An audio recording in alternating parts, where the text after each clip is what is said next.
কেউ কেউ বলছেন যে জিতে গেল আসিফ, হেরে গেল ইশরাক। মেয়র পদ এটা তো ভাই ঝুলন্ত আছে। ছোটবেলা আমরা যে স্কুলে একটা খেলা খেলতাম, বিস্কুট খেলা, যে লম্বা একটা দড়ির মধ্যে সুতা দিয়ে কতগুলা বিস্কুট রাখতো, দুই প্রান্তে দুইজন মানুষ দাঁড়াই থাকতো। ছোটবেলা খেয়াল আছে নিশ্চয়ই। হাত বাঁধা থাকতো পিছনে, তো আমরা এরকম উপ উপ করে করে ধরেন, হ্যাঁ, একটা বিস্কুট যদি মুখের মধ্যে পড়ে, অনেকটা এরকমই। খাবারটা চোখের সামনে আছে কিন্তু এটা লম্ফ ঝম্প করছে। দর্শক, নানান চড়াই উতরাই, আলটিমেটাম, যমুনা গরম, ফাইনালি কোর্টের রায়।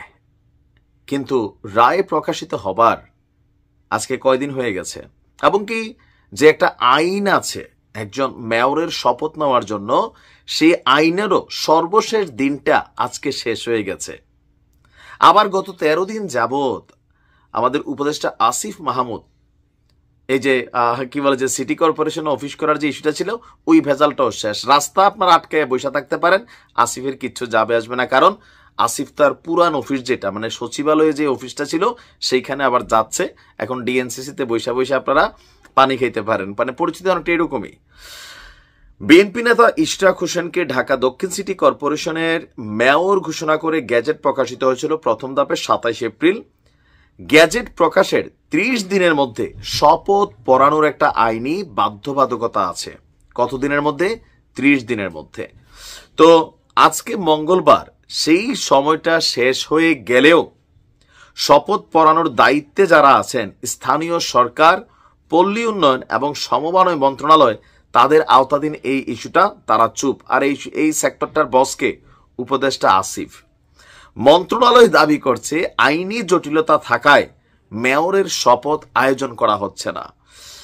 এটার কারণে মাঝে মাঝে মনে হয় যে খাদ্যাইয়া কপালে বিপদ দায়িকায় না। তারপরে যে কোনো পরিস্থিতি তৈরি হইলে ওই ভারতের কি বলা হয় যে রয়ের প্রেসক্রিপশনে চলা দল হয়ে যাবে। ইশরাককে 2 দিন পরে নানান কথা শুনতে হইতে পারে আর কি। আবার দেখেন পুরানা আম আবারও চিপা টিপতে ধরা লাগতেছে। আজকে আবার ইশরাককে মেয়র পদে শপথের দাবিতে আবারও 24 ঘন্টার আলটিমেটাম দিয়ে কর্মসূচির হুঁশিয়ারি দিয়েছে তার সমর্থকরা। আবার রাজপথে আন্দোলন। মানে কেন? দেশটাকে একটা মগের মুল্লুক হয়ে গেল।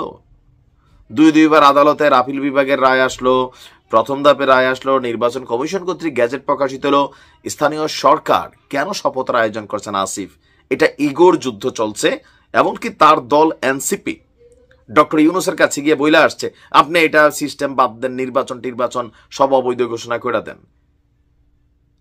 আজকে আমি যদি দেখি, ইশরাকের আইনজীবী ব্যারিস্টার মাহবুবউদ্দিন খোকন, তিনি মন্ত্রণালয়ে আবার চিঠিও পাঠাইছেন।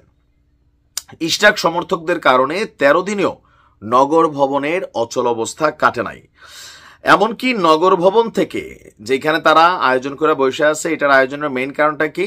যে ইশরাকরে গেলে যেন সেখানে তারা ধরতে পারে। কিন্তু আজকের আপডেট খবর হচ্ছে নগর ভবন থেকে কার্যক্রম গুটিয়ে নিচ্ছে আসিফ।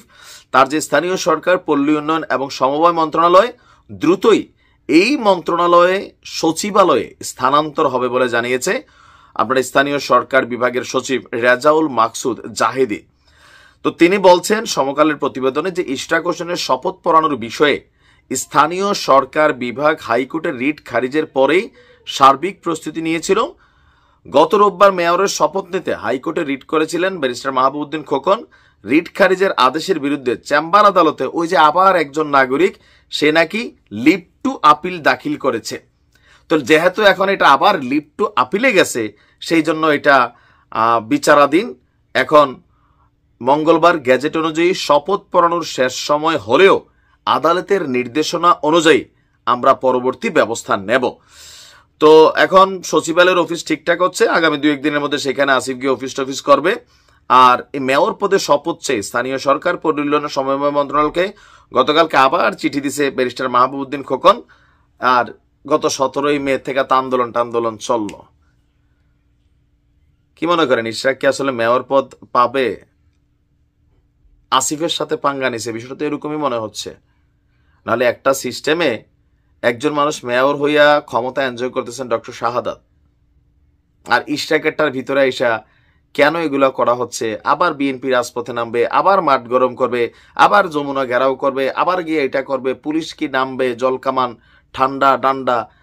মানে একটা ছোট্ট সামান্য বিষয় নিয়ে যতটা জল ঘোলাচ্ছে, ডক্টর ইউনূসের সরকার এই কারণেই বিতর্কিত হচ্ছে বারবার যে ভাই আমরা যা মন চায় আমরা তাই করবো, আইন কপচায় আইন। দেখেন যেটা ভালো মনে করেন।